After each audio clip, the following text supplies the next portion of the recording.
Yeah, we're back again. All right, let's get started. Look, I have to say that this has been a busy day for me as it happens. I've already done one review and we're moving into review number 2. And after that, I'm going to need a lot of water and a big break. Anyway, so sound check is coming through good, which is excellent. I just wanted to say that you will find a start time down in the description so you can get past all of this when you're able to. If you're re-watching the live stream and you're not part of the live stream, you will find it down there. So by all means, go and check that out. Now, for those of you who have never been part of my live streams, I normally do everything, I'll present everything first and then I open it up to questions and answers. So that's essentially what I'm going to do. I'm not going to do it any other way. I think that's sort of the most sensible thing to sort of cover. If there are any issues with the live stream, if anybody is finding there's lag or there's issues with the live stream, now is the time to let me know so that I can try to rectify it before I start doing the review. Otherwise, there's nothing I can do once I've started. It's all over at that point, so just check that out. If there's any hassles, let me know. I am running this at a much higher resolution for those of you who are wondering. So if you do notice that there are some problems, it's because I am maxing out my resolution for the live stream. Okay, let's get started, shall we? Hi, welcome to HowtoDandD. My name is Fred Wheeler and today I want to talk about Dungeons and Dragons. Actually, really what I want to do is talk about wizards, but no, we're not going to talk about wizards. We're going to do a review. I have yet another review and this is for Gale Force 9. Gale Force 9 was very nice and has sent me a Dungeon Master screen to review, and it just happens to be for Dungeon of the Mad Mage, which is now available and it's shipping, so you can purchase it if you want to, or if you don't want to, you can just hang around and see what is in the actual screen itself, because we're going to open it up and have a look at it, because that's what this video is all about. Okay, so I want to just make it clear that I am not being paid by Gale Force 9 or Wizards of the Coast or anything to do the review. They have sent the product to me for free, and that is what's actually going on here. Okay, if you were wondering if I was, getting a bite-sized chunk of money for it, no, that's not the case. They've just sent the product to me for free. Okay, so here it is. Let's have a quick look.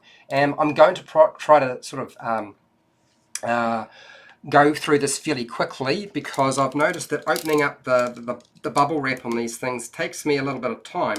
So I'm going to start with the knife and just start cutting away. Now, for those of you who don't know anything about Dungeon of the Mad Mage, they've got a book out already.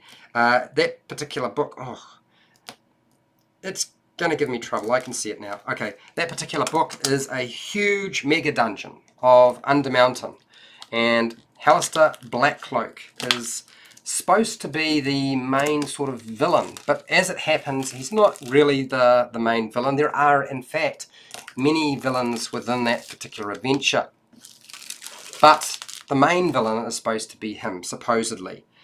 So I'm just going to now this is the back side of the screen, for those of you who are wondering. The front side is this side, which has what can only be described as a, well, it looks like a lich to me. It's very lichy, and it's definitely a lich. Okay, so I'll just get rid of this cover sheet, which we don't need. Is there anything written on there that's actually important? No, we've covered everything. Okay, all right, so let's have a look at the cover art. Let's start with that. Now, I can't show you the entire screen at one time. It would just be too long. So instead, what I'm going to do is show you a couple of panels at a time. It's probably the easiest way to deal with that. Okay, so Dungeon of the Mad Mage. We have Halaster smack in the middle. This is the same artwork that comes from the book itself.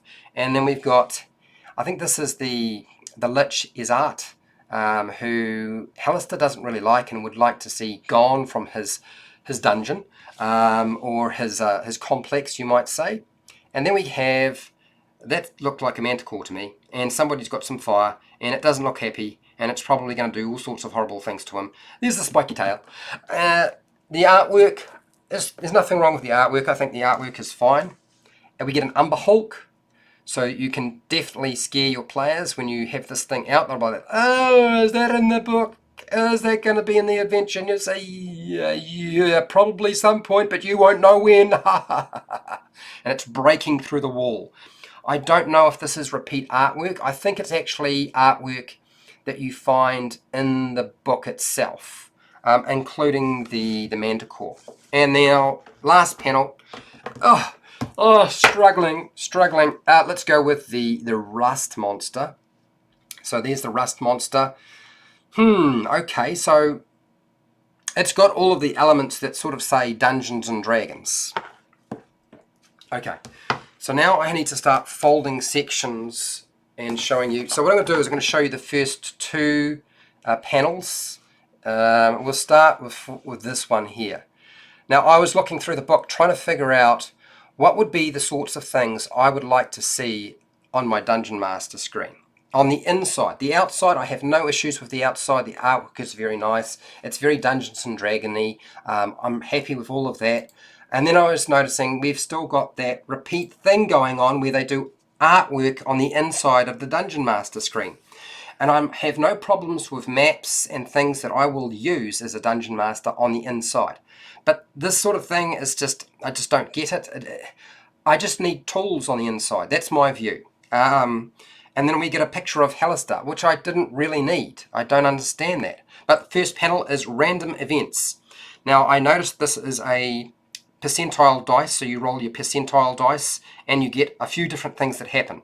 What I like about the random events is I did notice, and I was hoping when I actually looked at the real thing, because it was very hard to tell as I was prepping for this, that there are no monster encounters. There's no monsters listed, like, 1d4 skeletons plus 3 for a random encounter. These are just things that happen. And I like that as your random encounters that you can plop down wherever you might like. This is essentially magical events during a long rest. So there's one chart for that. And then boredom breakers. So when you get bored or the players get bored, there's a chart for that. So there's two different charts on one panel. Love it. Think it's a great idea. Just wish they were a little bit longer, went all the way down to the bottom. Now, the next panel is a key. It's a dungeon map key. Forget about the artwork. I was looking at the images and thinking, would I, if I was just looking at my maps, be able to figure out the different icons? And I thought, well, almost all of them I could understand without having this particular little chart here. You can't really put the maps in the adventure on a panel. They're just way too big. There's too many of them. So it wouldn't make any sense. So this is one panel where I am a little bit, I'm not quite as happy as I would like to be. I was thinking if I'm an experienced dungeon master, I would probably know what each of these symbols, just about all of them, not all of them, but just about all of them, what they mean. If I am new and inexperienced at dungeon mastering, I probably will find some use for this charm, this key. It would probably be very useful to me as a chart or ledger as I'm working my way through the maps, which are extensive. The artwork, it's pretty, but really not necessary. Okay, let's go with the last two panels. And I'm going to start off with this one here, which when I looked at it and I was looking at the book is what would I want to include? And it's actually really hard to come up with ideas based on what's in the book. You have to sort of create something else. So this is dungeon exploration. This gives you sort of how travel in your dungeon will take place, how it would work. It gives you the scaling of maps. I don't know if it's necessarily hugely helpful, but it does give you how to work out slow and fast pace, if that's actually part of it. But I think most people, if you're going through a dungeon, you're going to be going slow rather than going fast. Fast just means death by traps, really. Special types of movement are included, like climbing, swimming, crawling. I think that's a smart idea. How to deal with jumping, running starts, leaping from a standing position. So movement in terms of jumping, climbing, swimming, and crawling. Probably not much use to somebody who's experienced, but an inexperienced dungeon master will find this useful. Vision and light and how that works. This is all sort of stuff you find on your standard dungeon master screens already. So that's actually, there's nothing wrong with that. Activity, so what happens while you are traveling. Marching orders and stealth, sort of it talks a little bit about that and how to deal with stealth. The only thing is stealth is really complicated and they have not given you page numbers. What they've done is give you a whole chapter to look at that supposedly deals with stealth. And I know perfectly well that you have to look in multiple locations to find that information. Or you go and jump on YouTube and look for my YouTube channel videos on the topic. Other activities like navigating, drawing maps, tracking and foraging are covered, and it gives you, yet again, there is a couple of page numbers here.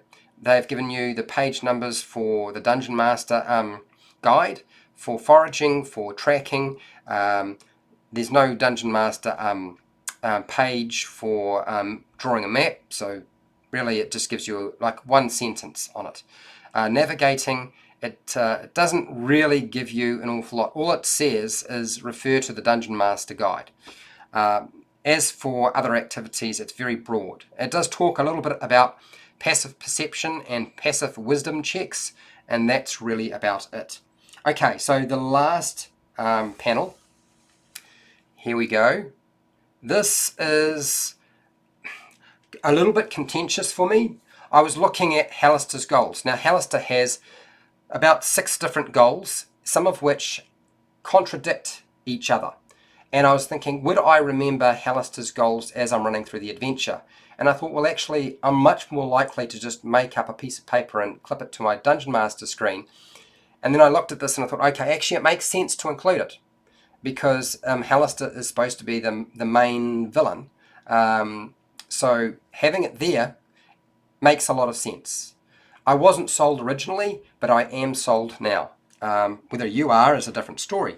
Now, I was looking at the levels of Undermountain, and it gives you a chart straight out of the book, which gives you which dungeon level it is, so the number of it, is right from level 1 through to level 23, and then what level you would be. And I looked at this and I thought, it's a nice idea, but the character level for the dungeon level is probably unimportant, because I'm going to look up that information before I run my session. If I'm running them through that particular level, I'm going to know what level they will need to be. What would have been really good is if they had taken this chart and expanded it and got rid of some of the artwork and moved these somewhere else and extended them over and included which are the main villains or main NPCs in that particular level of the dungeon. So that I know, I know that Hallister is going to be on level 23. But some of the other levels, just a little bit of information about who or what resides in that particular location, whether it be an NPC, a monster, the main big baddie. I thought that would have been really, really smart. Instead, a little bit of artwork and we don't get quite enough as far as I'm concerned. Then we get non-combat XP. So it talks about how to allocate non-combat experience points. I don't know that that was necessary, but for a new Dungeon Master, it might be helpful. It has what you can do in terms of assigning bonus experience awards based off your level. I don't know that I necessarily need that. I was thinking actually what I would have preferred is have less artwork and have the conditions chart in here, because I know I'm going to look it up in the player's handbook, because it's the one thing, even after years and years of playing Dungeons & Dragons 5e, it's the one thing I forget, and I continue to forget all of the nuances of every single condition. So it would have been nice to have that information, or the quick find per level trap chart. So, damage per level for traps would have been helpful as well. But most of the traps are already spelled out. There's not really room to sort of include more, although you can. There are other passageways that lead off into who knows where. So what is my impression? I would have preferred less artwork. I would have preferred the condition chart on here, which you probably could not have squeezed on given what they've put on here already. I don't think all of the information here is a loss. I think that this is good. I think Hallister's Goals is great. I don't have too much of an issue with these charts here. I don't have an issue with the travel throughout the dungeon or even dungeon exploration panels. I think they're actually not too bad. I really like the random events for magical events during a long rest and the boredom breakers. I think that's great. I'm not so sold on the map key itself. I feel like there's a lot of space that was used up, and I don't necessarily feel like it was absolutely necessary in the chart or on the screen itself.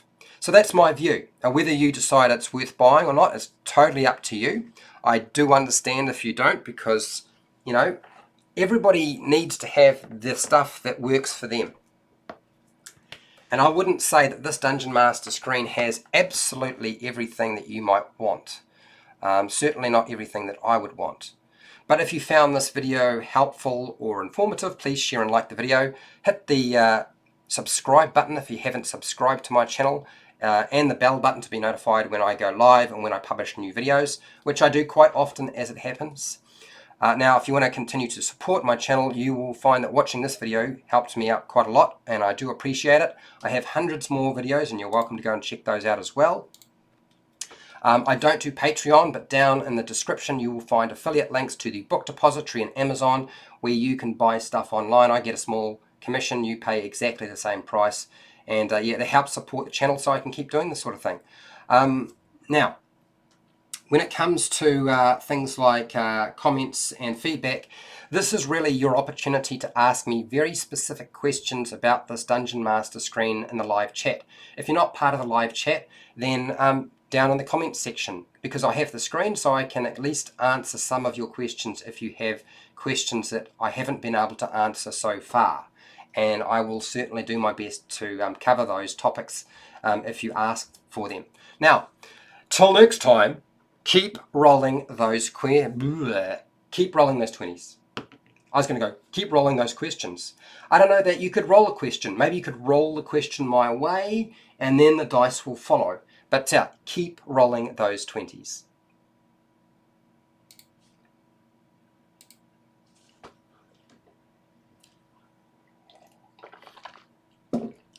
I'm not gone, but I do need to rest for a second because I've been talking for long enough anyway. It felt like a long time, I'll tell you that. Okay, so let's rip back over and look at the live chat box and see what people have wanted me to answer questions to. What I'm going to probably do is I'm going to flip it over so the panels are viewable, so I can answer questions related to the information. I mean, the artwork is nice, but really it's the information on the panels on the inside that is the thing you really want questions answered to, right? That would make the most sense to me. Okay, let's go to live chat. So start throwing out those questions. Hi Darren, how's it going? Sound is good, Fred, excellent.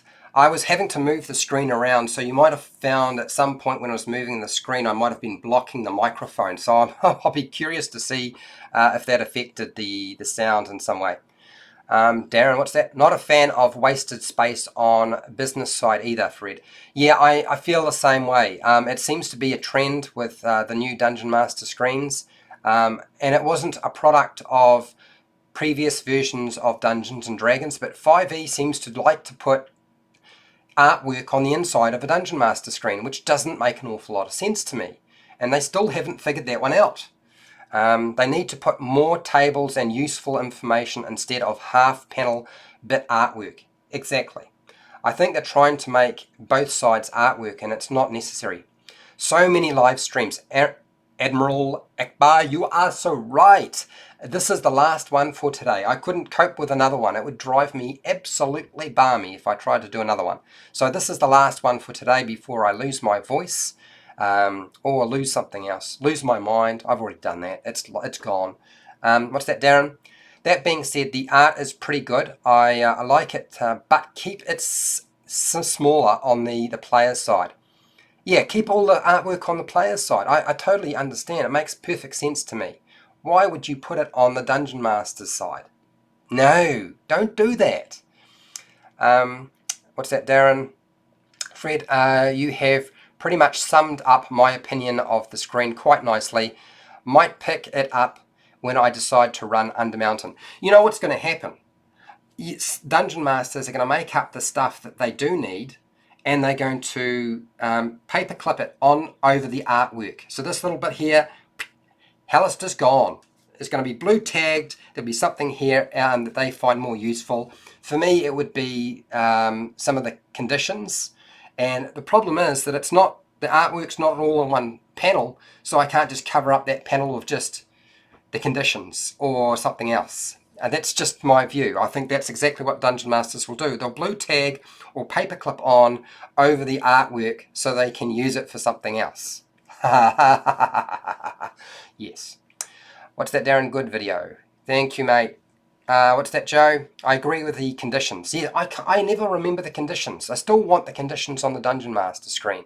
And hence, some of them will fit here. Not all of them, unfortunately, because it takes up, like, the way they've done it, it takes up way too many. So I need to sort of make up my own chart. Ty, how's it going, Ty? How you doing? What's that, Joe? I'll probably use 2 DM screens and just drop one down when the other, with the other quick information I need. Yeah, Joe, I can totally get it. I understand. Although I think what I might consider doing is this here, this hole here. I don't need this. This I could get a copy of the existing chart for conditions and just plaster it over here, and then after that it gets complicated. So there'll be some conditions that I can't sort of put up, which would be a bit of a hassle because of the way they have laid things out. If they had laid it out so the artwork was in one location, or like covered half a panel, and I could get rid of this, then I would have been all sweet. But never mind, it's done. I'm sure there's a way around it anyway. What's that, Ty? I don't actually use DM screens, but sometimes hurts. Okay, but sometimes hurts my stories. Okay. Now, why is not using a Dungeon Master screen or using a Dungeon Master screen going to affect your stories? Are people looking at your Dungeon Master screen and or your Dungeon Master notes and figuring out what's going to take place? I would like to think that all players would not do that, but I know better that they just can't help themselves. It doesn't matter how long they've been playing. Many just, it's even just subconscious. Even if they just get, they try really hard not to metagame, it's sometimes just they can't help themselves. It's one of those things. Okay, what else? I'm just working my way through here. Steel Guard. How's it going, Steel Guard? I agree with the DMs customizing the screen as needed. I think that's exactly what will take place. I know that's what I would do. So I imagine I'm not the only one who will do it. Ty, all players. Okay. All right, I get it. Darren, post-it notes work for me. Yep, exactly. You just post your notes, the little ones, the little sticky on ones. You can get them pretty small nowadays, so they can go in the smaller artwork locations. What's that, Ty? It's mostly for the ability to keep rolls and adjust my notes, such like you said. Yeah, I don't have a problem with rolling my dice out in front of the players. I never have. It's not the thing that I'm hiding. Because I don't fudge my dice anymore. I used to, but I don't anymore. It's just because it's hard to have a map laid out in front of you and not to have the players see the map if you don't have a Dungeon Master screen. That's my rationale behind using a Dungeon Master screen, just so that they can't see the map. Otherwise, they will know roughly, and I've got some players, and I've had players at my table who are really smart. They're much smarter than I am, and therefore they can memorize an entire map just by seeing it once for a split second, and they will know exactly everything. Even if they even if they consciously don't try to do that, subconsciously it's going through their mind. And I know it happens. It's one of those things. Ty, geez. Yeah, no, well, I've got players who can memorize the entire player's handbook, Dungeon Master guide, and the monster manual in particular. And there are huge chunks of the monster manual that I'm pretty familiar with myself. So hence why I use a Dungeon Master screen. I do know that it creates a boundary, a border between you and your players, but I just find that that's easier for me to do other than trying to hide things underneath the table. What's that, Joe? Do you have any specific adventure DM screens? This would be the first one. This is the very first one. I actually much prefer the generic Dungeon Master screen for Dungeons & Dragons 5e. And I also prefer the reincarnated one. I think the reincarnated Dungeon Master screen for 5e is one of the best Dungeon Master screens I've seen. It does have artwork on it, not quite as much, but some of the artwork is for scale in terms of the size of creatures. And actually, I don't have a problem with that. I think that's actually a smart thing to do. But that's not about that screen. It's about this screen. I think there are really good sections of panels on this screen, but I wouldn't say all of it. I would say this I don't need, and the little strips of artwork I didn't need either. Other than that, it's actually not a bad product, considering what you're dealing with. You're dealing with a mega dungeon, so how do you deal with that? I think they've done a reasonable job. I would say they got about 3/4 of the way there. I would say 3/4 of the way, pretty good. 1/4, not so hot. But that's we're talking about experienced dungeon masters. If you're new, this is probably fine. Do you have any specific invention? No, I've already covered that. Joe, don't forget to like this video, guys. Yeah, like the video. That way, Gale Force 9, if I get lots of views and likes, then they'll send me more stuff and I can do more of these live streams and you get to see stuff and ask questions rather than asking questions after. Ty, quick question. How do you do shopping, like keeping track of prices and such? Well, the Dungeon Master screen for Reincarnated actually has that as a chart on that screen. So I usually don't worry about it. I just open up the page in the player's handbook and have a look there. In terms of tracking prices and such, and usually I don't open the player's handbook. When players ask me, oh, what's the price of this? I say, well, open the player's handbook to the equipment section and have a look. Whatever the prices are on those charts is the price you have to pay. I don't really get too fancy about changing prices and haggling with prices. It's just not something I'm that excited about. I would much prefer to have them trying to jump onto the creature and deal with a huge monster that's trying to eat their party members. That's my thing, rather than tracking and figuring out the prices of shopping stuff. Darren, what's you got here? I have the original 5e screen and the reincarnated one. Yes, I have both myself, plus a fully customizable screen from Hammer Dog. Okay, I actually have my own customized screen, which I did a video on, so you can go and check that out if you want to, where I created my own panels, but it wasn't really quite what I wanted. I actually feel like the reincarnated screen is pretty good. But as I said, I say this is definitely 3 out of 4. It got 3/4 of the way there. Could have been better, but it's not a bad product considering. And if you're a new dungeon master, it's not hugely unuseful. And artwork can be covered. You know, you just put a piece of paper over it with a paper clip and you're all good. So are there any more questions while I have the screen here and I can answer those questions? You just have to ask them now before I leave, otherwise your opportunity is lost. And I doubt anybody else is going to be doing this live, because that's just not how people do stuff, and the chances are you might only see stuff very briefly, and I can, if you want, go over stuff a little bit more. Okay, I'm just going to drink water.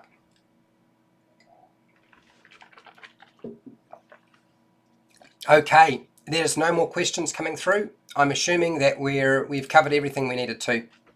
And that is it for me today. I cannot do another video. I was going to do another video today, and I'm really reluctant to do a pre-recorded video because I know I will lose my voice or sound like a croaky frog, and I don't want to sound like a croaky frog. The random, what's that? Ah, here we go, Darren. Of course, you're throwing in your question at the last minute. What's one of the random magical events? Okay, all right. You got me before I leave. I will turn to the random magical events. It's going to be upside down so I can read it. You won't be able to read it, but at least I will be able to read it. So I will read some of these out to you. Magical random events during a long rest. Now, you don't have to use them during a long rest. Okay, all right, here we go. Let's read out the first one here. This is 1 to 5. The contents of one character's backpack are mysteriously shuffled around. Okay. Pointless. Curious, but pointless. 6 to 10. A magical item on one character's possession changes appearance slightly. This transformation is permanent. Interesting. I don't know that it would be pointless. I think it would freak the players out a little bit. I'm all for that. Let's go with that. 11 to 15. A gate opens in the ceiling and something falls out of it, after which the gate closes and disappears. Oh dear. Use Appendix A of the Dungeon Master's Guide to generate a random item, if necessary. Okay. All right. So it's about items falling out of the ceiling, but doesn't have to be an item. I suppose it could be a creature if you wanted to do that sort of thing. So, okay. I like the idea that it's an item rather than a monster, though. 16 to 20. A floating light seen in the distance disappears if anyone gets too close to it. Okay. That's going to cause a lot of confusion. It will seem like a will-o'-the-wisp, but it's not necessarily a will-o'-the-wisp. Okay. 21 to 25. I know I'm still reading, guys. Heavy mechanisms grinding loudly behind a wall or under the floor. The racket lasts 1 minute. Oh, that is just going to scare the bejesus out of them. Okay, all right, love it. I like that. 26 to 30. All the characters have their hair suddenly standing on end for 1 minute. I love it. Okay, I like that one. That's quite good. 31 to 35. Time freezes for all but one character, as if the character had cast the time stop spell. Oh my gosh. Okay, that's nice. I like that. Let's time freezes for all, but that's awesome. I love it. 36 to 40. Thin cracks form along one wall. I'm really tempted just to have water just suddenly flood through the room, even though the chart doesn't say that, but I would do it. 41 to 45. 41 to 45. A brief, mild earth tremor stirs up dust, but causes no damage. This is all just dressing to scare the players. I think it's a really good idea. But I think it's going to work best if you add a little bit more to it to really give it some oomph to sell it. Okay, so 46 to 50. The characters become weightless for the remainder of the long rest, floating harmlessly a few feet above the ground. Ah, dear. That's nice. 51 to 55. Until the end of a long rest, candles, torches, and fire camps burn with a green flame when a character moves close to them. Oh, too much Acquisitions Incorporated involved there, but still entertaining. 56 to 60. An invisible servant, identical to that created by the unseen servant spell, delivers a plate of hot buns or a plate of fresh fruit to the party. Someone's got a good sense of humour. I love it. I think that's fantastic. 61 to 65. A new room suddenly opens up adjacent to where the characters are resting. Use Appendix A in the Dungeon Master's Guide to generate the room's features and contents as needed. Someone is really having a lot of fun here. I can see the appeal to this. It actually makes a lot of sense. So I'm going to say, I'm giving this a thumbs up. This chart's really nice. 66 to 70. A slightly worn but still useful piece of adventuring gear materializes out of nowhere. Okay, nice. So you can just pick something as a dungeon master. 71 to 75. 1d4 live chickens magically appear nearby. You could change that and make that 1d4 live ducks appear, and then somebody's going to yell out, "Don't touch them! Never touch a duck in a dungeon." Or in this case, never touch a chicken in a dungeon. 76 to 80. A 5-foot-high waterspout jets up from the floor and lasts for 1 minute. The water is cold and refreshing. Oh, they provide you with a drinking fountain. Okay, 81 to 85. A trinket magically appears on one of the characters' backpacks. Determine the trinket randomly by determining or rolling on the trinket table and on, was it chapter 5 of the Player's Handbook. I like that idea. I think that's a good idea. I always liked the trinkets. They don't really have any sort of huge benefit unless the player is hugely creative and clever. 86 to 90. Any empty wineskins, water skins, or canteens carried by the characters are all magically replenished. I feel like somebody's trying to help them out. 91 to 95. A light breeze blows through the area, carrying the scent of lavender and lilac. When the breeze fades, the characters' clothing and gear have all been magically cleaned. Ah, dear. All right, okay, last one on this. 96 to 100, basically, or 00. One character experiences bad gas for the remainder of the long rest. In other words, they fart uncontrollably. Someone's really got a great sense of humor. I love it. I think these are actually really, really fun. I want to read out the boredom breakers now. I said I was going to finish up here. I do apologize if somebody left the live stream early thinking that I had finished, because now I'm reading out all of the random encounters. So I'm sorry, guys, but we're definitely going to read them because I'm having too much fun. And yeah, so I'm going to continue. I will have a drink of water since we are at the end of this. And I just don't care about how nice and clean the video is, and the fact that it's upside down, I do apologize, but you can't see it anyway. I need to be able to read it. Okay, let's go through the boredom breakers. Whenever the characters search a tunnel or a chamber that has little or nothing in it, you can use the discoveries on the following table to liven things up. There's not quite as many on this chart as the other one, though. Okay, here we go. 0 to 5. A small mound of dung has a key sticking out of it. Oh God, that key is going to drive them nuts. They're going to try to figure out. The key might not open anything, but they will be trying that key in every single lock. Someone's got a really, really funny sense of humor. I love it. 6 to 10. A button on the wall rings a hidden bell when pushed. Okay, so it's up to the Dungeon Master to decide what that bell's all about. I think that's pretty funny though. 11 to 15.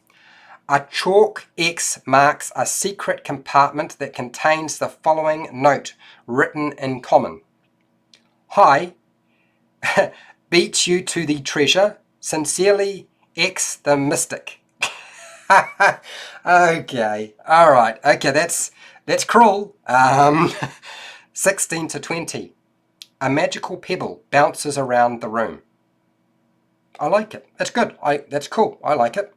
21 to 25. A goblin skull chatters its teeth for 1 minute when picked up. God, that's gonna creep people out. Uh, 26 to 30. An invisible corpse sprawls across the floor. An invisible corpse. Okay, so they're going to trip over something. It's a corpse. It won't move around. It's not a zombie. And they're going to wonder what the heck this invisible thing is. And I'm assuming that it stays invisible the whole time. Oh my gosh. That is going to cause an awful lot of stir. It's going to chew up a lot of party time as they try to figure out what the heck's going on. Someone's going to have to cast Detect Invisibility or something else to figure out what's on the floor. Okay, 31 to 35. A pressure plate creates an illusion of Hallister when stepped on it. Oh dear. The illusion says in common, the right way is left. Ah dear. Alright, that'll cause some trouble. I like it though. It's good. These are pretty nice. 36 to 40. A stone D20 is found. A stone D20 is found? Measuring 1d6 feet in diameter. Oh, it's a stone shaped like a D20. They find that and it measures in feet 1d6. So anything from 1 foot to 6 foot in diameter. Moving the die so that the 20 faces up might result in a character gaining inspiration. That's really clever. I actually like that a lot. These are quite nice. 41 to 45. A coin slot in the wall is labelled Under Mountain Repair Fund. 46 to 50. A silent spectral hand tries to lead the characters somewhere interesting. Interesting is not necessarily good or bad. Okay. 51 to 55. A sudden chill indicates the bones of a dead adventurer buried under the floor. Ooh, okay. All right.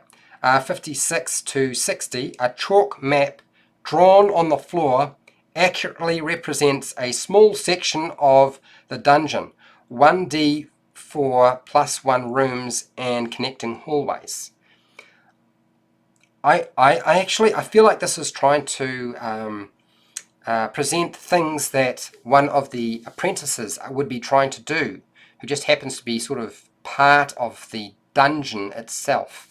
It's very nice. Okay, 61 to 65, boredom breakers, here we go. A harmless patch of mold grows on a small wall, changes shape to mimic the face of the nearest party member. Oh wow, it's very sort of labyrinthy. You know, the movie, The Labyrinth, it feels like that. 66 to 70. A magical mouth speaks words of warning or points the characters in a specific direction. Okay, so this could be a Hail Mary save them, or it could be a lead them down the wrong path. I feel like these really are left to the Dungeon Master to interpret.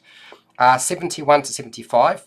When a 10-foot square section of floor is stepped on, magic causes any knots or buckles in a character's clothing or gear to become undone. Okay, down go your pants. 76 to 80. A beholder-shaped, what's this? Filigree dangles from the ceiling. If broken open, it contains coins, candles, moths, spiders, and something else, which I guess the Dungeon Master decides on. 81 to 85. A lit torch lies spluttering on the floor. Okay, now they think that somebody just recently passed through here and has run away, and so it could be somebody trying to escape and get help, or something bad happened to them. Oh man, this is going to really throw the jitters into a player. Okay. 86 to 90. A stuffed doll resembling one of the characters has a dagger sticking through its chest. Oh dear. Voodoo. We have voodoo in the house today. 91 to 95. A mechanical trap in the room has been disabled by another party of adventurers. Okay. All right. Well, that's an advantage to them. I feel like these boredom breakers are trying to help the party. 96 to 100. An Undermountain secret is scrawled on the wall. Determine the secret by drawing a card from the secrets deck in Appendix C on page 319. Nice. Look, I think this paddle alone is really impressive. This is really good stuff. It's a shame it's not open to the public. And I wouldn't do that. I wouldn't take photocopies and upload it to the internet. So if you ask me to do that, I'm probably not going to. That seems just a bit unfair. And it seems that Darren has pointed out that some of the random events seem to be very similar to the second or 2E or second edition Ruins of Undermountain. So the button that I described, yeah, this is really nice stuff. This is what I call random events and random encounters, not roll a d6 and you get so many skeletons based off your d6 to fight or interact with or run away from. That sucks as a random encounter. That's a random combat encounter. I'm talking about a real random encounter. This is nice. I really think this is impressive. And my voice is gone. I really do appreciate everybody who showed up to watch this. Thank you very much. I like this a lot more than I did before. And yeah, have a good night, a good day, good evening, good morning, whatever it is. Look after yourself. Look after your family. Don't do anything stupid. And I will see you probably during the week. What will that be? I haven't decided. We'll see. I'll see you later.